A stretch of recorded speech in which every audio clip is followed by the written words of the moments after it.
right. Hello, everyone. I'm David Ettery. I'm the co-founder of Spry Fox. This is a postmortem for our game Alphabear. Please buckle your seatbelts because I got to talk super fast to fit this sucker into 30 minutes. So, Alphabear, word puzzle game. Hopefully some of you have played it. These are some screenshots from the game. Collect cute. Oh, thank you.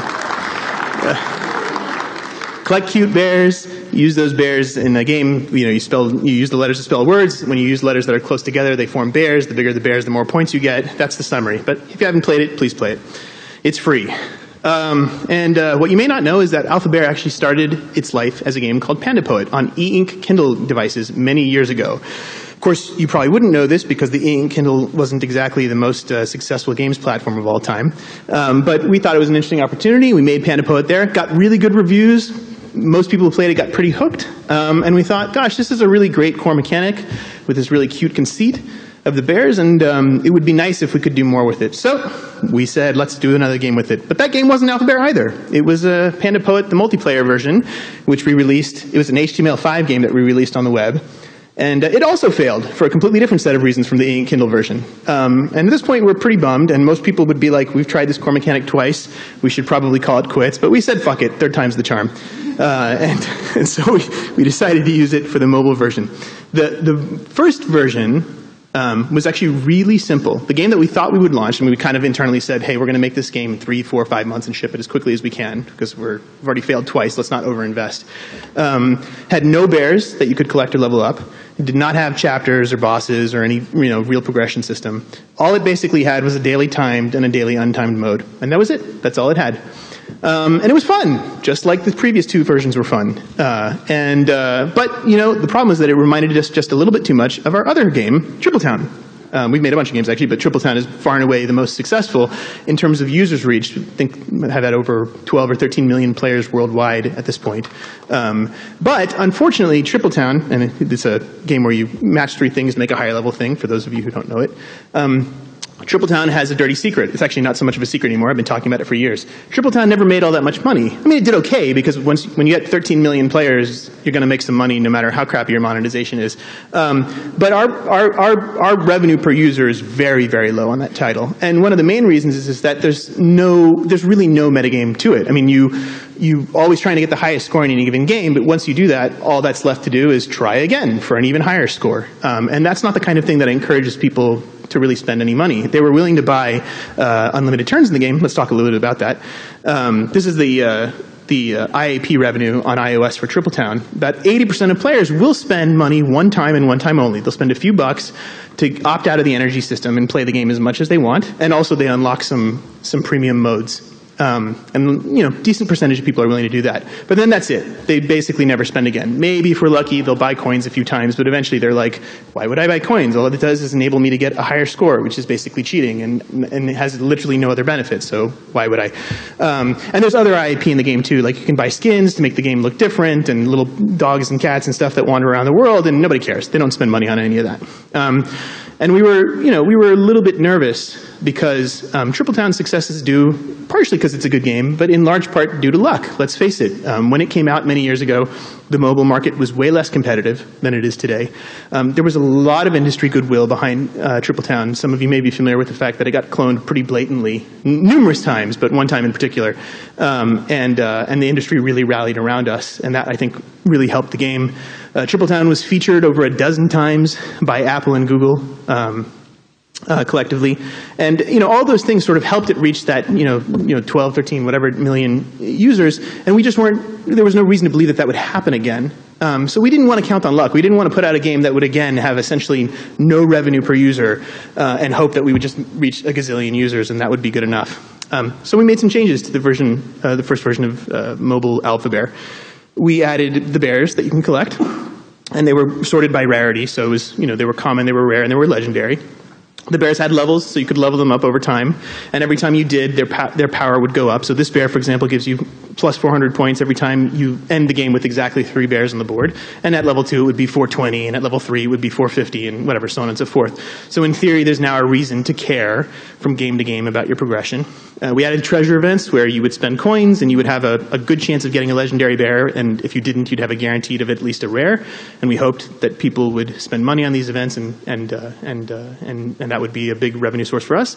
And then we added these challenge events, which were basically, hey, this is why you want legendary bears. It's because, these challenge events are really hard to beat, even with a very high amount of skill, unless you happen to have either leveled up your commons a lot or have paid some money and gotten yourself the legendaries that you need to beat it. That was all theory. We did all that work. It was not a small amount of work. And after all of that, big sad face. It basically didn't have any impact. Spending on consumables was basically 0 in soft. We were testing this in soft launch. Retention had barely changed. We were not in a good place. Players didn't see the benefits of legendary bears, as far as we could tell. They didn't appreciate the bear powers. I mean, yeah, bears increase your score, but it didn't really seem to register with players. And they definitely didn't feel enough sense of progression. This idea that, like, hey, I'll have daily events, and there's this challenge event that's lingering temptingly, but I can't beat it because I don't have the right stuff, that just wasn't enough for people. They didn't care. So we made more changes. We added the chapters, which is the system that you're all familiar with today, where it's still daily events. On Friday there's a different event from Monday, so on and so forth. But every chapter has its own daily events, and you have to progress through the chapters to experience them all. We added bosses, which were the capstone to every chapter, and they have personalities. So that guy on the left is the golfing bear. I will put you in your place. Every chapter had their own. Nice thing to shoot for, to strive for. I want to beat that boss and get to the next chapter. And we added, perhaps most significantly, the final score bonus, which was basically our way of saying, we thought people were going to care about the bear powers. They don't seem to. They don't seem that subtle to us, but apparently they're too subtle. We're not sure what would not be too subtle, so let's not take any chances because we're running out of time here. Let's just hit him over the head with a mallet. And the head over the mallet was the final score bonus, where in this case, Octobear, he'll give you 624 points extra for every 8-letter word you spell. But aside from that, the more important thing is he's also just going to take your entire score at the end of the game, no matter what you do, and increase it by 316%. Can't possibly not understand the importance of that, right? Like, that's pretty clear. That matters. So, okay, so we did all that. And then last but not least, this actually has nothing to do with the problems we'd observed, we added the bear speech that you're all probably pretty familiar with. You've probably seen it pop up in your Twitter feeds or Facebook feeds. I think the reason I mention this, aside from the fact that you can't possibly talk about Alphabear and not mention this, is the way it came about, I think, is an important thing. The way it came about was we had the idea for this long time before we actually developed it, like months and months, and we kept putting it off and putting it off and putting it off because there were other more important fish to fry. And we're getting to the point where we have to launch the game, worldwide launch the game, because we've put too much time and money into it. We're self-funding this whole thing. We're getting really nervous that it's going to be the 3rd failure of this iteration, of this mechanic, and we just want to get the damn thing out there. But before we did, we stopped, and we took a deep breath, and we said, look, having a group call, and we said, look, guys, we all know that we have to get this thing out there. But before we do, is there anything that you regret about the project? Is there anything where you're like, hey, there's this thing we talked about a long time ago, this feature or this bug or whatever that we've been saying, that we've been ignoring for a long time, and you will feel regret if we launch worldwide without addressing it? And for the most part, the team didn't say much, with one really important exception. Brent, the lead artist on the game, who's a genius, one of the most talented people I've ever worked with, also a very quiet person. He almost never speaks up, ever. You have to really pull things out of him. Brent finally spoke up for one of the only times in this project and said, yeah, that bear speech thing that we talked about, the templates? I think it's a shame that we didn't do that. I kind of feel bad about that. And that is the only reason that bear speech made it into the worldwide version of Alphabear. And I think it's important to note, right? It's like sometimes, it's easy, particularly for me. I have, as you can perhaps guess, or if you know me, you already know, I have a pretty strong personality. And it's easy for me to just kind of drive things and railroad things through. And I think for folks like me, and in really any team, it's important to sometimes step back and give your quieter team members an opportunity to speak up, because sometimes they'll say something that, in this case, was gold. So anyway, we did all that. We're months over budget, and really nervous about it. We have no idea what our ARPU will be, because as some of you may be aware, in a free-to-play game, a casual free-to-play game, you're going to get 1, 2, 3, 4% of your players spending money, right? Well, that means that to get statistically significant information on what what your monetization is going to look like, you need tens, if not 100,000+ users to come in. And nowadays on mobile, getting that many users into a soft launch by buying them is incredibly expensive. I mean, we're paying right now for Bushido Bear, our next game, $2 for every user we want to test in an English-speaking market, in a tier 1 English-speaking market. Well, I can't afford to buy 50,000 people at $2 a pop to figure out what my ARPU is going to be like, right? So no idea what our ARPU is going to be and no viable way of testing that. We've just added a huge complicated campaign and haven't had time to tune it or balance it, but we're like, again, testing it is going to, we can't really viably do it, and we're feeling stressed and we want to launch. We have a viral feature. We've just added bear speech, but we're afraid to release it in beta because we're like, oh, could that cause problems? What if someone shares in Canada, but then the guy in the US can't react to it? Is that a problem? Or will somebody copy the feature? We were super worried that someone was going to clone that feature in particular. So we've just added tons of new stuff. And screw it. Testing it would be great, but launch! And so we did. And the results were not bad. Not perfect, which we'll get to in a moment, but not bad. We made it into the top free games on Google Play. I think here it's showing 10. I think we maxed out at 7 or something like that. And then we were there for at least a short while. We were proud of that because nowadays that's not easy to do, particularly with an original IP. And remember that chart I showed you for Tripletown where 80% came from the unlimited IAP? The breakdown here was better. Still not what we wanted, but way better. Instead of 80-20, it was 50-50. The equivalent of unlimited turns in Alphabear is, of course, the unlimited honey, which again lets you opt out of the energy system. And now people were buying, there was more money being spent on the other stuff, which was good. Retention, by the way, interestingly, unchanged. All that stuff, all that, adding the campaign, adding the bears, all that, little impact, but not a big one, which really caught us by surprise. But we had a lot of post-launch issues to deal with. Those chapters, which we were like, oh yeah, we'll figure it out, we'll balance them relatively quickly. No. And we'll talk more about that shortly. But balancing the new chapter progression system and the bears ended up being a lot of work that we underestimated. The percentage of players spending had gone up, but the amount that they were spending was still lower than we wanted, which is why that chart was 50-50 and not even more lopsided. We were getting complaints from about the coin economy from players. The way it worked when we launched was every time you played a game, you got a certain number. In addition to getting a bear, you also got a certain number of coins, and that number would go down over time.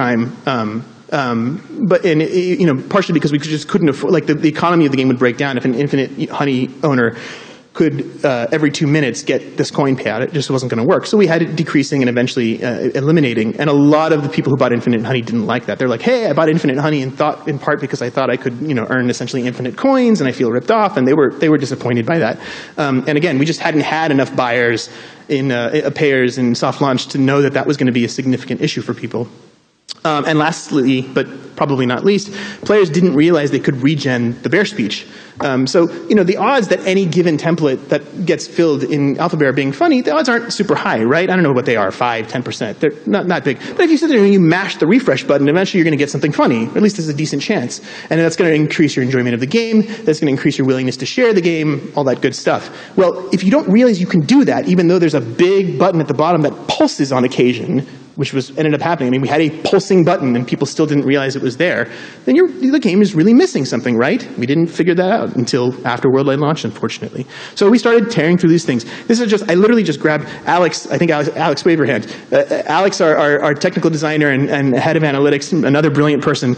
Alex has dozens and dozens of graphs and charts that he has put together to try to balance the monster that is Alphabear. I just literally grabbed 6 randomly and put them in here. And this is a smart guy. You're not going to get a much better person than Alex working on your team. And Alex, it has taken a long time. It's like, oh, well, maybe the scores are wrong. Oh, it's not just the scores. The bear nap times are too long, so they're not going into matches with the bears that we thought they would, which means they don't have enough bear power, so they're spending too long losing, so we got to fix that. And well, we fixed that, but then there's this other problem, and literally months of tuning this progression system. And meanwhile, we're in worldwide launch bleeding users who might have retained if the game had been well balanced. But because we underestimated the difficulty of balancing a game of this sort, we just couldn't respond fast enough. We added the hourly coin bonus to fix the issue I was talking earlier about how particularly Infinite Honey users didn't like the fact that the number of coins they got from playing games progressively decreased. So we just got rid of the coins from games entirely. We said, screw it, you don't earn coins from playing games, you only earn bears. And the way you get coins in the game primarily is every 24 hours you can get a certain amount for free just for checking in. And bonus, if you bought Infinite Honey, you get a bonus to that. You get plus 25% to those coins. Some of the users who had been used to the old game and were still around didn't like that, because of course they liked the idea that they could earn coins from playing. But making this change essentially annihilated, the complaints went away. For all new users, like people who bought Infinite Honey, they were happy. They were like, oh great, my hourly coin bonus used to be this, and now it's higher. Fantastic. So that was a good change. And we added more, given that we had chapters, we had all these daily events that we hadn't previously thought we were going to launch with, we needed more content. Making levels was hard with just the initial features, so we added skull tiles, which are tiles where when you unveil them, there's only one turn left to use the letter. We added ice tiles, which are not shown in this picture, but we basically just added more content features so that we could create more content and make the game feel a little bit less repetitive. And yeah, we just added a tutorial that was like, tap this button, please tap the button. And this stuff helped. If you look at the chapter, like through soft launch all the way to whatever is that, it's like October, November. Retention, day 7 retention went up quite a lot, very significant percentage. We'll talk about the period afterwards where it's like, what's going on there? Why is it kind of flat? Maybe even a little down. Day 30, same thing. Day 30 went way up. It's still lower than we'd like, but getting up from 2%, 3% to almost 9% there. So it was a big jump. Again, talk more about what's been happening since December in a bit. But one of the most interesting stories is actually something that we did that had a huge impact on ARPU, and it was incredibly simple. So people weren't, as I said, people weren't spending as much on treasure events as we liked. And we couldn't really figure out why. We had a lot of different theories. But one of the theories was very simple. One of the theories was, look, in this game, unlike in other games, to get your, like in Puzzle and Dragon, you want to get, you want your chance at a legendary creature, you just plop in your coins and it spits one out. And if you don't like what you got, you plop in some more coins and you go again. In Alphabear, you have to play a treasure map first, which we thought was a nice thing. It's cool that it's not just like a stupid slot machine. It's actually, a part of the core mechanic. You actually play the game, and then you get your chance at your legendary bear, based in part on your performance, although we make sure to keep it easy so that you don't have a high chance of spending coins and getting nothing. But then we thought, well, maybe that's a problem. Maybe spenders are simply impatient, and it's a problem for them that they have to play before they can actually get a chance at another bear. So let's just do a simple test. Let's pop in a button that says, hey, you got your bear, but there's another one available, and click this button and spend 385 coins. And it is a discount. I mean, it costs 400 coins to do a treasure event normally, and here it's 385, but the discount is trivial. I really doubt that the 15 coin savings made a gigantic difference, but we did it just because why not? And then we put it out there, and what we found was a fairly enormous difference. Only on Android, for reasons I don't know. We'll talk about that in a second. But for some reason on Android, our ARPDAU went up by 50% from literally just from that change, which is astonishing. On iOS, you can see that there is an impact. The highs are higher releasing this feature, but it's not nearly as pronounced. I honestly can't explain why. No one on the team can. If anyone has some theories on why it would be dramatically more impactful on Android than on iOS, please come to me after the lecture and share them with me. But anyway, it was a big deal. It helped ARPDAU quite a lot. So anyway, so that was interesting. So great. We've spent months rebalancing the game. We've added that clever, button. We've done a bunch of things. Alphabear is no longer really broken. It's now reasonably polished, has decent, if not fantastic, retention, etc. Now what should we do? Well, I don't know. Let's just keep doing more cool stuff. So we added special events. So like 1 week out of every month, like this is the Easter Bunny Bear, which is coming up soon. 1 week out of every month, you can play special boards and get like special bears that are themed to the holiday, and you get some coins that you couldn't normally win, and it feels good. So great, we added that. We added versus mode, the multiplayer mode, which is basically just score competition, right? It's like you and I can both play the same board, and whoever scores higher wins, but with some nice Alphabear-y twists, like we're essentially building the bear speech photo together. You play, you fill out yours, and then I fill out mine as a response, and then we make a photo of them together, and that's fun. We also used deep links to make these, and I'm sure some of the game must have done this, but I'm not sure what. I'm not familiar with it. We made it so that the way you challenge people is by you generate a link and you share that on Facebook, on Twitter, or whatever, or you send it to someone one-on-one, and they click on the link, and that's how they accept your challenge. And we were hoping that would really goose the virality of the game, even more so than it was already a pretty viral game, and we hoped this would help it a lot. So we did that, and then we added an offline mode. And this actually I could probably give a whole talk just on this. I'll try to do it justice in a short period of time. We did something very interesting. When we were first working on the game, we actually had intended for it to be playable offline. But this was causing a lot of problems for us. It was making analytics a pain, like way harder than we wanted it to be. It was making dealing with cloud saving a pain. It was causing all kinds of exploits. It was opening up the opportunity for exploits, and we were having to spend a lot of engineering time to deal with those. And there was a point at which we just kind of shrugged our shoulders and said, like, this game is already taking us long enough. Like, can we simplify our lives by making it an online-only game? And of course, the conventional wisdom is, no, you can't do that. Like, you can't. A casual puzzle game has to be playable offline. So we decided to do a very simple test.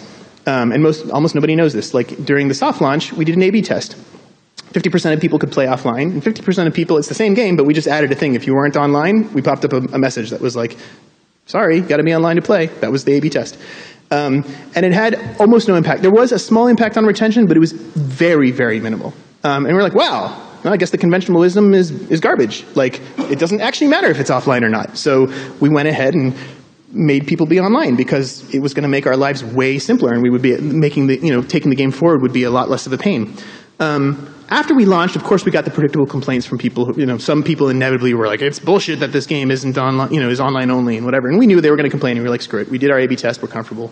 But we had a bunch of friends of ours whose opinions we trust, who said, well, maybe your A/B test was flawed, right? Like, you did an A/B test. It sounds like it was a reasonable test, but who knows? Like, maybe, for example, the population of people who came in during that test didn't happen to live in cities with subways, right? Like, maybe subway users are particularly averse to any game. Like a New York person who lives in New York, right, really cares about being able to play these kinds of games on the subway, and since they can't play yours, they're gonna churn out. And we kept getting feedback like that to the point where we started to get nervous and think maybe we made a mistake with maybe the A/B test led us astray. So at this point in the development of the game, we said, screw it, let's put it in offline mode. And it won't be that you can play the entire game offline. We'll do it more like, again, Puzzle & Dragon is the game that's been an inspiration for me. They have an offline mode where it's just like you can't get rewards, but you can enjoy the core mechanic and you can play the game as much as you want. And great. So we said, okay, we'll do that. We'll add an offline mode for people. And we did. And all of these things, the special events, the challenges, offline mode, back to that day 30 chart, no impact on retention. In fact, retention is slightly going down. Slightly, not very much. It's noisy, as you can see. There's a lot of ups and downs. And what does that say? Well, I don't really know. I mean, we could dig a lot into that, but I think there's one obvious conclusion, which is once you've gotten all the obvious kinks out of a game, improving retention is really hard. Alex has a theory that maybe the reason it's going down slightly is simply that before it was actually benefiting artificially from the virality. In other words, even if you're not sharing Alphabear pictures yourself, if you're constantly seeing them in your Facebook and Twitter feed, that's going to remind you to play the game more, right? So maybe as our initial launch explosion started to die down, and those stopped appearing in people's Facebook feeds and Twitter feeds, maybe that was going to depress their retention no matter what we did. So maybe that's why you're seeing this slight trend down. But the bottom line is we haven't made it go up. We added multiplayer, we added special events, we added offline mode, and it's like we didn't do anything. And we've heard this over and over again from other developers telling us that, like, yeah, once you get the obvious kinks out of the game, improving retention is really hard, and maybe you're better off focusing on monetization, or just another game for that matter, or if the game is an enormous success, then yeah, keep adding big new features just because you want to keep your existing population happy, but like, yeah, anyway, interesting thing. Takeaways. There's a few different takeaways here. One of them is that we were simply too casual about our metagame design. We thought we could just throw a bunch of stuff together and it would probably work out. Like, no, particularly for a game of this level of complexity, even with a very smart team of people working on it, you're going to spend a lot of time polishing out the kinks, making sure the balance is perfect, et cetera, before the thing has any chance of actually having decent retention. We launched great features repeatedly with insufficient polish. I wish we had figured out the fact that nobody knew that they could regen the bear speech before we had launched worldwide. That would have been really nice. I don't know if it would have made a huge difference, but it feels like a lost opportunity. And that was, everything was like that. Versus mode we unfortunately, despite our best efforts, Andrew, where are you? Andrew's the lead developer of Alphabear, yet another brilliant man on the team. Andrew killed himself on versus mode, bent over backwards, worked long nights for weeks and weeks and weeks trying to make sure that the launch of that would be smooth, and we still ended up having lots of critical problems. Partially for things that were completely outside of our control, like, we launched and the day after Android changes their app, their Android app in a way that breaks all deep links. That sucked. I had no control over that. But there were other things too where we could have done better, but we were in such a hurry to get the feature out that we just didn't polish it enough, and it ended up having problems that marred the launch of the feature. Could have been a bit bigger launch than it was. And we tended to do that over and over again because we were always, we're small, we're scrappy, we don't have infinite money, we want to get things out as quickly as possible, and it seems like more and more that's not an attitude that works in mobile. I still think it does in some limited contexts, but we're going to be more careful going forward. We went greatly over budget, but that said, our budget was probably overly optimistic. I think if you're going to make a game like this, you can't go in thinking it's going to take 3 months or 6 months or even 9 months for that matter. I think if you're making a game of the level of complexity of Alphabear, you need to be going in saying, okay, I'm in for at least a year minimum before this thing goes worldwide, maybe longer. We're lucky that we listened to our quietest team member. It's something I try to remind myself of all the time. It doesn't, just you have to give everyone on the team who's working on a game an opportunity to speak in a safe context, because if you don't, you could be missing out on things like bear speech. And we relearned, I say relearned because we already learned this the hard way on Tripletown. We relearned that improving retention is really, really hard. And again, once you've gotten the obvious problems out of the way, it's not entirely clear that it's worth spending additional time and effort on trying to improve it further. Even for a game that has millions of players like like Alphabear. So speaking of Bushido Bear, that's the next thing. We're trying to apply these lessons to that game. It's in a few different ways. First of all, we're trying not to lie to ourselves. Like this one, we said this is a game we can hopefully launch in 3 to 6 months, and we're actually forcing ourselves to keep the scope of it such that we can do that. We'll probably end up going a little bit over, but for reasons unrelated to scope. Like the metagame, for example, there were 2 metagames we were considering. One of them would have been probably better, but would have taken way more time, and we said, okay, we know where that road takes you with Alphabear. Let's go with a simple one that we think will have a good impact, but isn't going to take us 6 more months. As just one example. So this game is coming out hopefully in the next few months. It is yet another game featuring bears, because apparently that's our thing now. So, I hope you guys will enjoy it. We're currently soft launching it, and that's another lesson to take away is that we're going to give ourselves more time in soft launch. Again, even though we continue to feel the pressure, we're not rich. We could use the revenue from it today, but we've just learned the hard way that giving yourself that time in soft launch is really, really important. And so we're trying to give ourselves the luxury of a decent soft launch on this. And yeah, that's it. Thank you very much.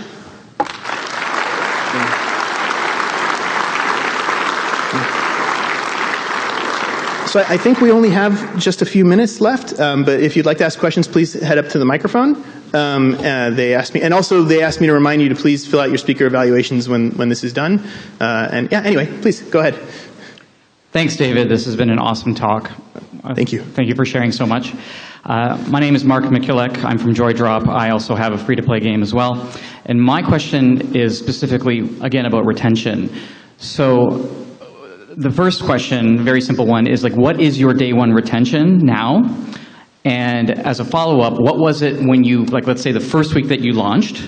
And I'm going to assume that you improved upon it. And good assumption, but no. It has basically been unchanged since worldwide launch. It varies. One day it's 45, one day it's 49, but it's basically in the 45 to 50% range. Okay. Since the day of worldwide launch. Nothing we have done has changed it. Okay. So you've basically focused all your time and effort on your day 7 and your day 30. Yeah, because we were, and I think this is obviously given what ended up happening, I think this has been borne out to be correct. Our assumption was we're not going to get higher than 50% day one, so don't. Oh, by the way, when I talk, I should have mentioned this before. I'm glad you just reminded me. All the retention figures I've been sharing have been for English-speaking countries. Alphabear does really poorly in other countries because it's an English-only word game. It's not really a surprise, right? So everything you've been seeing, this is about English-speaking countries, particularly United States, Canada, Australia, et cetera, et cetera. Anyway, yes. So we just assumed, we're not going to get much higher than 50%. Okay. Our D30 in particular is total garbage. Let's focus all our efforts on addressing that. So Okay, great. Well, since I'm the only one up here, I'll have one last question. You mentioned about Triple Town, even though it was very successful from a quality standpoint of a game. I love it myself. But do you consider it, if you're struggling so much in regards to free-to-play with it, why did you decide to do Alphabear free-to-play and not a premium game? Because honestly, we assume that the premium market on mobile is largely dead. I mean, wow. there are certainly people who pull it off, and I would love to be one of them, but yeah, we think it's really hard to compete in that space. And quite frankly, we've spent, as a company, over 5 years now trying to get better at free-to-play. And we were so we want to, it's well, this is something we've invested a lot of time and energy into. And also, there's another thing, which is, for me, to be honest, it's a little bit of a philosophy thing. I really like the fact that my free game, if you're a person who you live in this country and you don't have money, or you live in whatever, third world country where very few people have money, where you can still enjoy the game, right? I like the fact that I'm making something that is bringing joy to millions and millions of people, whether they can afford it or not. So for me, it's very hard for me to give that up.